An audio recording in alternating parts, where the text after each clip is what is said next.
हाय दोस्तों, आईरियल के YouTube channel में आपका स्वागत है। तो चलिए हम ट्रांसफार्मर के 20 ऑब्जेक्टिव को डिस्कस करेंगे।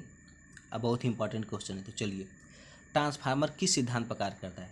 तो इसका ऑप्शन सही होगा ऑप्शन ए, अननोन प्रेरण के सिद्धांत पर। तो चलते हैं अगले क्वेश्चन पर। ट्रांसफार्मर में जिस वाइंडिंग को इनपुट स्रोत से संयोजित किया जाता है वह कहलाती है। तो जिसे इनपुट स्रोत से संयोजित करते हैं उसे प्राइमरी वाइंडिंग कहते हैं। इसका ऑप्शन नंबर क्या होगा? ये सही है। तो चलते देखिए तीसरे क्वेश्चन पर। ट्रांसफार्मर कौन सी विद्युत धारा पर कार्य करती है? तो जी ट्रांसफार्मर क्या है? प्रत्यावर्ती धारा पर कार्य करती है। इसका ऑप्शन नंबर है ए। यदि इसे डीसी धारा लगा दिया जाए ट्रांसफार्मर में तो इसकी बाइंडिंग जल जाएगी। तो चलते अगले क्वेश्चन पर। ट्रांसफार्मर की दक्षता तो कितनी होती है? तो ट्रांसफार्मर की जो दक्षता है 90 से 98%। यानी कि ट्रांसफार्मर एक स्टैटिक मशीन है, इसकी इफिशियंसी बहुत ही ज़्यादा होती है। ट्रांसफार्मर की क्रोड बनी होती है तो किसकी? सिलिकॉन स्टील की। ऑप्शन नंबर सी सही है। तो चलते हैं अगले क्वेश्चन पर। जो ट्रांसफार्मर इनपुट वोल्टेज को घटाकर कम आउटपुट वोल्टेज प्रदान करता है तो वह कहलाता है स्टेप डाउन, यानी कि इसे बोलते हैं अपचायक। निम्न में से कौन सा ट्रांसफार्मर का भाग नहीं है? तो देखिए, ब्रीदर ट्रांसफार्मर का भाग होता है, कंजर्वेटर होता है, आर्मेचर होता है और क्रूड। आर्मेचर ट्रांसफार्मर का भाग नहीं है। ट्रांसफार्मर की दक्षता का सूत्र है तो ट्रांसफार्मर की दक्षता का जो सूत्र होता है आउटपुट अपान इनपुट गुणे 100। तो इसका क्या है?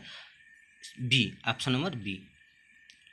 ट्रांसफार्मर में भंवर धारा हानि को रोकने का उपाय है।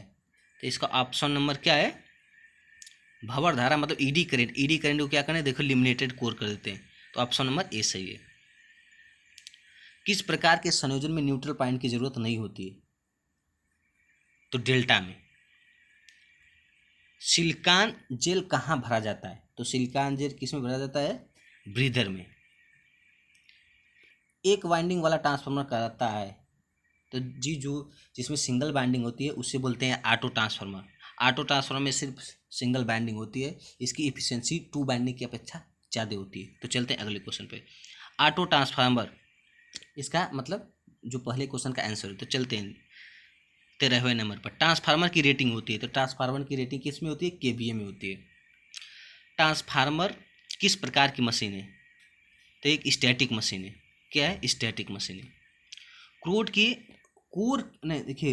क्रोड की संरचना के आधार पर ट्रांसफार्मर कितने प्रकार के होते हैं? ये देखिए 3 प्रकार के होते हैं। कौन से? कोर टाइप, सेल टाइप और बेरी टाइप। तो चलते हैं अगले क्वेश्चन पे। स्टेप अप ट्रांसफार्मर की आउटपुट धारा, तो जो स्टेप अप ट्रांसफार्मर रहेगा उसका वोल्टेज बढ़ जाएगा, यानी उसकी करंट घट जाएगी, क्योंकि ट्रांसफार्मर की अपरेंट रेटिंग मतलब कि बराबर होती है तो घट जाएगी। तो चलते हैं देखिए, यदि प्राइमरी वाइंडिंग में सेकेंडरी वाइंडिंग से अधिक लपेटे हो तो वह कौन सा ट्रांसफार्मर कहलाया?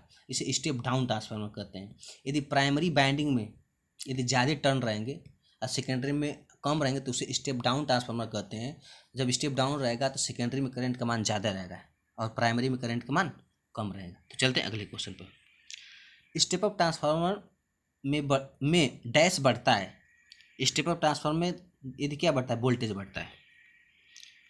कंजर्वेटर टैंक में क्या भरा जाता है? तो कंजर्वेटर टैंक में जो भरा जाता है क्या? तेल।